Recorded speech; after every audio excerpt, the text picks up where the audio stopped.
Hello दोस्तों, स्वागत है आपका आपके YouTube channel Hindi study zone में। आज मैं आपके लिए लेकर आया हूं रचनात्मक लेखन से जो महत्वपूर्ण प्रश्न है वो पत्र लेखन। जैसे कि आप भली भांति जानते होंगे कि पत्र के दो प्रकार है, औपचारिक पत्र और अनौपचारिक पत्र। इस पत्र में हम अनौपचारिक पत्र को समझेंगे और अगले वीडियो में हम औपचारिक पत्र को जानेंगे। तो यहाँ पर ध्यान से सुनिए दोस्तों कि औपचारिक पत्र किसे कहते हैं। औपचारिक पत्र को पारिवारिक पत्र भी कहा जाता है, जो हमारे परिवार के लोगों को हम पत्र लिखते हैं। चलिए दोस्तों समझते हैं अनौपचारिक पत्र किसे कहते हैं। ये पत्र रिश्तेदारों, सगे संबंधियों और मित्रों को लिखे जाते हैं। पत्र लिखने वाला और पत्र पाने वाला दोनों भी एक दूसरे से भली भांति परिचित होते हैं, जिसमें माता पिता पुत्र को, मित्र को, चाचा चाची, मामा आदि रिश्तेदारों को पत्र लिखे जाते हैं। ये सारे जो पत्र होते हैं वो इसी अनौपचारिक पत्र में आते हैं। चलिए आगे बढ़ते हैं और समझते हैं कि पत्र लिखते समय किन बातों को ध्यान रखना जरूरी है। चलिए, पहला है पत्र में अनावश्यक बातों का विस्तार न देकर संक्षिप्त में अपनी बात प्रभावपूर्ण तरीके से कही जानी चाहिए। पत्र लिखते समय अनावश्यक जो बेकार की बातें हैं उनका उल्लेख अपने पत्र में ना करें। दूसरा, पत्र का विषय स्पष्ट होना चाहिए। जो प्रश्न आपको पूछा गया है, जो विषय आपको दिया गया है, उसका स्पष्टीकरण और उसका विस्तारीकरण सही होना चाहिए। पत्र लिखते समय कम से कम शब्दों में अधिक से अधिक बात कहने की कोशिश करनी चाहिए, जिसे हम कहते हैं गागर में सागर भरना। आगे चलते हैं दोस्तों।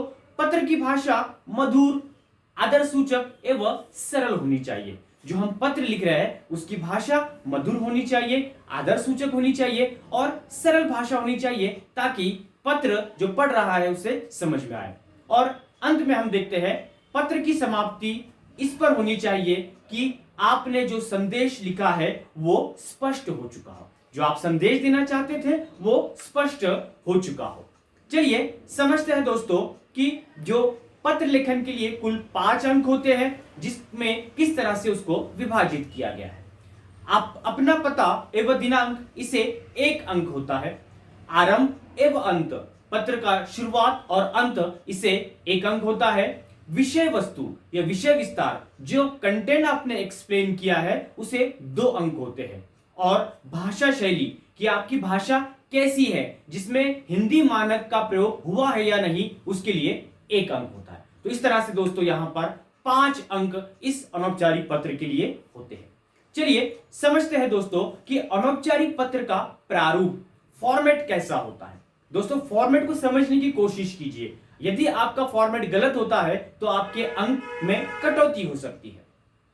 अनौपचारिक पत्र का फॉर्मेट, प्रारूप आपके सामने है। देखिए, सबसे शुरुआत में आपको अपना पता लिखना है और उसमें दिनांक लिखना है।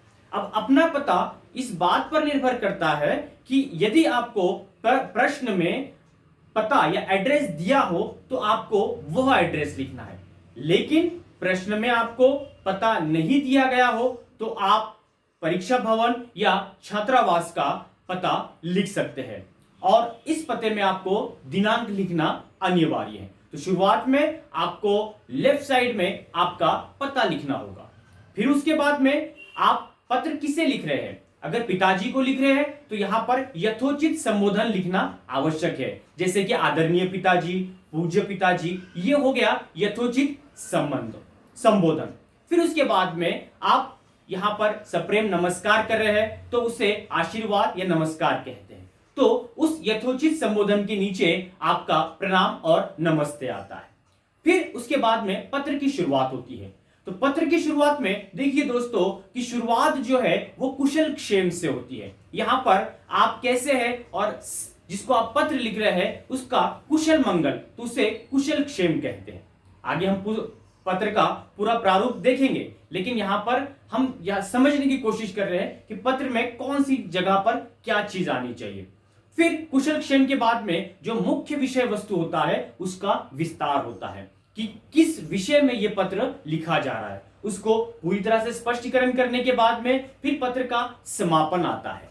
पत्र का समापन होने के बाद में फिर संबंध का उल्लेख होता है कि आप कौन है, आपका बेटा, आपकी बेटी, आपका मित्र, आपका सहेली, इस संबंध का उल्लेख होता है और फिर अंत में आपका नाम आता है। तो इस तरह से दोस्तों यहाँ पे हमने अनौपचारिक पत्र का एक प्रारूप और फॉर्मेट देखा।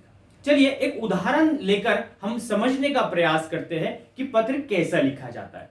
चलिए उदाहरण के तौर पर हम देखते हैं एक प्रश्न, अपने पिताजी को पत्र लिखकर सूचित कीजिए कि वार्षिक परीक्षा के लिए आपकी तैयारी कैसे चल रही है। आपको आपके पिताजी को पत्र लिखना है और उन्हें सूचित करना है कि वार्षिक परीक्षा जो फाइनल एग्जाम है उसकी तैयारी आप कैसे कर रहे हैं, छात्रावास में रहकर, हॉस्टल में रहकर आप कैसी तैयारी कर रहे हैं। तो चलिए हमने जैसे कि प्रारूप देखा था, शुरुआत में देखिए लाल अक्षरों में आपको नजर आएगा कि ये आपका एड्रेस है, परीक्षा भवन, मथुरा रोड, नई दिल्ली, 28 जनवरी 2021 या 20 आप लिख सकते हैं। याद रखिए जो दिनांक डेट होती है, जो जिस दिन आपकी परीक्षा है वह डेट या वो दिनांक वहां पर आनी चाहिए। तो शुरुआत में सबसे पहले आपका पता, फिर उसके बाद में आप किसे पत्र लिख रहे हैं, तो यहां पर पिताजी को पत्र लिख रहे हैं, तो पूज्य पिताजी यह संबोधन है।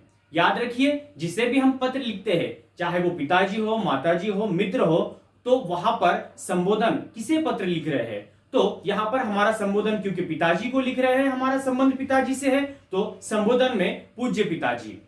फिर हमने आगे देखा सादर चरण स्पर्श, यह प्रणाम था। चलिए आगे बढ़ते हैं। अब पत्र की शुरुआत में हमने फॉर्मेट में देखा था प्रारूप में कि कुशल क्षेम, जो कुशल मंगल है वो आना चाहिए कि आप कैसे हैं।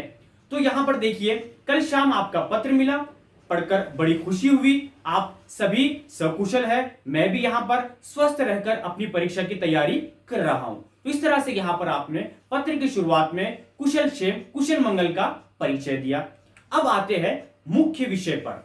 जिस विषय पर आपको पत्र लिखना है उसे कहते हैं मुख्य विषय वस्तु, मेन टॉपिक, जिसको यहां पर आपको स्पष्टीकरण या एक्सप्लेन करना है, जिसके अंदर आप लिख रहे हैं। आपने पत्र में वार्षिक परीक्षा की तैयारी के बारे में जानना चाहा, जो मैं लिख रहा हूं। पिताजी, इस बार मैंने आपके निर्देशानुसार शुरू से ही पढ़ाई की, जिससे समय से पहले मेरा कोर्स पूरा हो गया। आजकल मैं कोर्स को दोहरा रहा हूं। इस बार मैंने परीक्षा सभी विषयों के लिए समान समय दिया, जिससे कोई विषय कठिन नहीं लगा। अब मैं कठिन प्रश्नों को ढूंढकर विषय अध्यापक की सहायता से हल कर लेता हूं। इधर कक्षा टेस्ट में मुझे अच्छे अंक मिले हैं। मुझे विश्वास है कि इस बार जरूर अच्छे अंक आएंगे। तो यहां पर जो हमारा विषय था हमने उसको पूरी तरह से स्पष्ट किया, एक्सप्लेन किया। अंत में हमने देखा था कि समापन, कि पत्र का समापन, पूजनीय माता जी को चरण स्पर्श और शैली को स्नेह। घर में अगर आपका छोटा भाई या बहन है उसे हम स्नेह देते हैं। शेष मिलने पर, शेष बातें हम मिलने पर करेंगे। पत्रोत्तर की प्रतीक्षा में, आपके पत्र का जो मुझे रिप्लाई आएगा मैं उसकी प्रतीक्षा करूंगा। और अंत में हमने आपको देखा कि यहां पर आपका आज्ञाकारी पुत्र विशाल। तो इस तरह से यहां पर पत्र लेखन में हमने देखा कि किस तरह से यहां पर पूरा पत्र लिखा जाता है। चलिए एक साथ इसको समेट कर देखते हैं कि पूरा पत्र का फॉर्मेट कैसे बनेगा। तो ये रहा आपके स्क्रीन पर कि किस तरह से यहां पर ये जो हमने पत्र को देखा तो वो आपके सामने रहेगा। तो दोस्तों पहले आपका एड्रेस आएगा, चाहे परीक्षा भवन हो चाहे छात्रावास हो। फिर उसके बाद में आप संबोधन, किसे पत्र लिख रहे हैं। फिर यहां पर जब संबोधन समाप्त हो जाएगा, फिर उसके बाद में जो लाल अक्षर में आपको नजर आ रहा है यह है कुशल क्षेम है कि आप कैसे हैं, और जिसे आप पत्र लिख रहे हैं तो आप उसको जानना चाहते हैं कि वो कुशल मंगल है या नहीं। फिर उसके बाद में काले अक्षरों में आपको नजर आएगा कि ये विषय विस्तार है, विषय वस्तु है, एक्सप्लेन किया आपने उस प्रश्न के प्रमुख मुद्दे को। फिर अंत में आप देखेंगे कि यहां पर पत्र का समापन है और अंत में स्व परिचय कि किसने ये पत्र लिखा है, तो आपका आज्ञाकारी पुत्र विशाल। तो इस तरह से दोस्तों हमने अनौपचारिक पत्र को देखा जो हमारे रिश्तेदारों को लिखा जाता है। तो इस तरह से दोस्तों यहां पर आशा करता हूं कि आपको अनौपचारिक पत्र समझ में आया होगा। अगले वीडियो में हम औपचारिक पत्र लेकर आएंगे आपके लिए। अगर आपको हमारा ये वीडियो, ये चैनल और यहाँ पर दिखाई जाने वाली जानकारी पसंद है तो हमारे इस चैनल को लाइक कीजिए, सब्सक्राइब कीजिए। धन्यवाद।